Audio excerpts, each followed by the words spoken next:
Everyone, नमस्कार सभी को। तो आज हम लोग सीखते हैं 10 इम्पोर्टेंट MCQs, मल्टीपल क्या बोलते हैं, चॉइस क्वेश्चंस। ये 10 बहुत इंपॉर्टेंट क्वेश्चन है, कॉम्पिटिटिव एग्जाम में पूछे जाते हैं। इसमें से एक प्रश्न पक्का आएगा। ठीक है, तो चलो इसका अभ्यास करते हैं आज। ठीक है, ओके। चलो, पहला प्रश्न है, इसका आंसर देना। सेब में पाए जाने वाले, सेब देखा है ना, ऑब्वियसली सेब में पाए जाने वाले लाल रंग का क्या कारण है? सेब जो होता है वो लाल रंग का ही क्यों होता है? लाल रंग का कारण क्या है? सोचो सोचो, क्या हो सकता है? पता नहीं, लाल रंग की कोई उपस्थिति। केमिकल होगा। हाँ, तो उसका नाम क्या है वो बताना है। वो नहीं पता मेरे को। नहीं, चलिए, नहीं पता है तो इसका आंसर देखते हैं। इसका आंसर है एंथोसायनिन। यानी एंथोसायनिन की उपस्थिति के कारण सेब का रंग लाल होता है या लाल दिखता है। अच्छा, किसकी उपस्थिति के कारण? एंथोसायनिन। एंथोसायनिन। ठीक है, एंथोसायनिन की उपस्थिति के कारण सेब का रंग लाल दिखता है या लाल होता है। चलो नेक्स्ट क्वेश्चन की ओर बढ़ते हैं। टमाटर में लाल रंग, सेब में देखो, सेब में लाल रंग एंथोसायनिन की उपस्थिति के कारण। अब अगला क्वेश्चन है, टमाटर में लाल रंग। टमाटर में लाल रंग किसकी उपस्थिति के कारण होता है? वो भी एंथोसायनिन होगा। नहीं पता है? नहीं, वो अलग है। उसका आंसर होगा लाइकोपीन की उपस्थिति के कारण। लाइकोपीन, दोनों में हो गया अंतर। सेब में लाल रंग एंथोसायनिन और टमाटर में लाल रंग लाइकोपीन की उपस्थिति के कारण। तो टमाटर में लाल रंग की उपस्थिति का कारण क्या है? लाइकोपीन। और सेब में लाल रंग की उपस्थिति का कारण क्या है? एंथोसायनिन। एंथोसायनिन। अच्छा, एंथोसायनिन। हाँ, तेरा लिखा हुआ नहीं है? मैंने पढ़ा नहीं था चलो एक्चुअली। ठीक है, थर्ड क्वेश्चन में चलो। शहतूत के फल का वैज्ञानिक नाम क्या है? शहतूत एक फल होता है, एक क्वेश्चन आता है, ये सब प्रतियोगिता परीक्षाओं में अक्सर पूछे जाते हैं। तो शहतूत के फल का वैज्ञानिक नाम क्या है? नहीं पता है? पता है, कोई बात, क्या क्योंकि पता? आंसर दिख रहा है। क्या पता है? सोरोसिस। सोरोसिस। शहतूत के फल का वैज्ञानिक नाम क्या है? सोरोसिस। सोरोसिस। चलो ठीक है, अब अगला क्वेश्चन। वो भी, इसका भी आंसर दिख गया। सर्पों की विष ग्रंथियां किस अंग के समान हैं? ऐसा क्वेश्चन आता है कि सर्पों की जो विष ग्रंथि को काटता है, सांप काटता है तो जहर प्रवेश करता है, उसमें ग्लैंड होता है, वो जो दांत उसमें होता उसका है, जहर होता है। वो क्या? हाँ, उसमें ग्लैंड में वो इकट्ठा रहता है विष। तो विष ग्रंथियां जो होती हैं वो किस अंग के समान होती हैं? एक क्वेश्चन आ रहा है। तो उसका आंसर होगा कशेरुकी प्राणियों की लार ग्रंथियों के समान। कशेरुकी प्राणियों के लार ग्रंथि के समान। चलो नेक्स्ट क्वेश्चन, पांचवा में है, कौन सी प्राणी आंत में जल का संग्रह करता है? पता है? नहीं।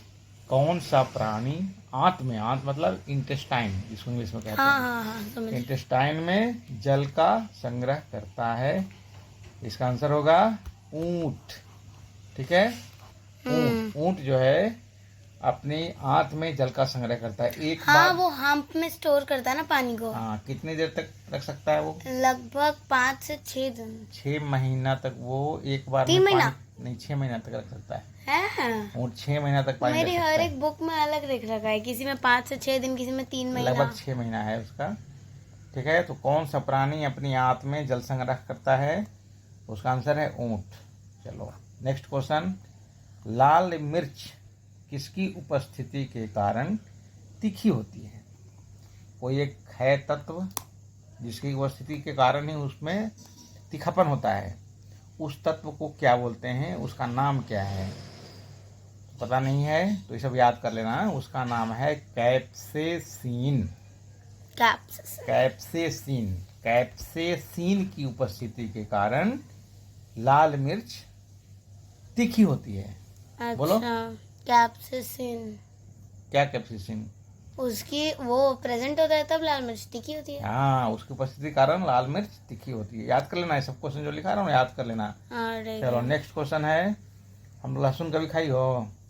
ऑब्वियसली। लहसुन में गंध होता है ना, हाँ। तो लहसुन में गंध का भी कारण है। लहसुन में गंध का क्या कारण है? उसमें क्या ऐसा रहता है जिसके कारण उसमें गंध होती है? कुछ ना कुछ उसमें कोई ऐसा चीज़ मिला हुआ है जिसके कारण उसमें गंध होती है। तो उसका आंसर है सल्फर यौगिक की उपस्थिति। सल्फर यौगिक की उपस्थिति के कारण लहसुन में गंध होता है। ठीक है, चलो 7 क्वेश्चन हो गए। अब 8 में आते हैं। सीमेंट को शीघ्र जमने से बचाने के लिए उसमें क्या मिलाया जाता है? जैसे घर वगैरह बनता है, ये कहीं प्लास्टर होता है, तो सीमेंट में जल्दी जम नहीं जाए इसके लिए उसमें कुछ मिला दिया जाता है, एक तत्व मिलाया जाता है उसमें, ताकि वो जल्दी जम नहीं जाए। नहीं तो उसको फिर फैलाएंगे नहीं ना, उसको कोई आकार में ढालना हो, चाहे उसमें कुछ डिजाइन करना हो तो कैसे करेंगे? तो उसको उसके उसमें एक मिलाया जाता है तत्व, उसका नाम है जिप्सम। क्या मिलाया जाता है? जिप्सम मिलाया जाता है। सीमेंट को शीघ्र जमने से बचाने के लिए किसका प्रयोग किया जाता है? जिप्सम का प्रयोग किया जाता है। और 9वां क्वेश्चन है, मधुमक्खी कॉलोनी के सदस्य अपने सदस्य को कैसे पहचानते हैं? मधुमक्खी कॉलोनी मतलब ग्रुप में मधुमक्खी होता है ना, तो कैसे पहचानता है कि सदस्य है? कॉलोनी गलत लिखा है ना ये। कॉलोनी, हाँ चलेगा।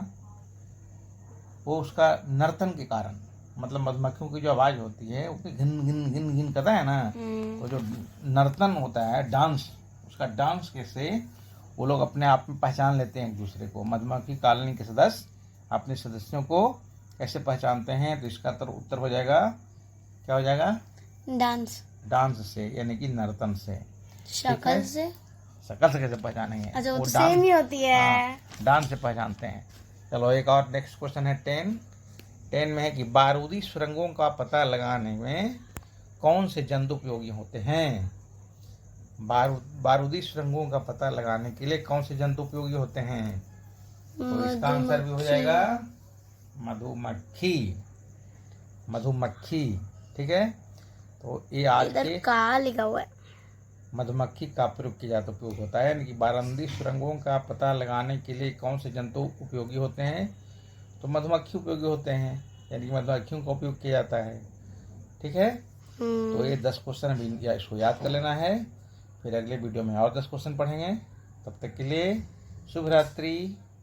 Thanks for watching.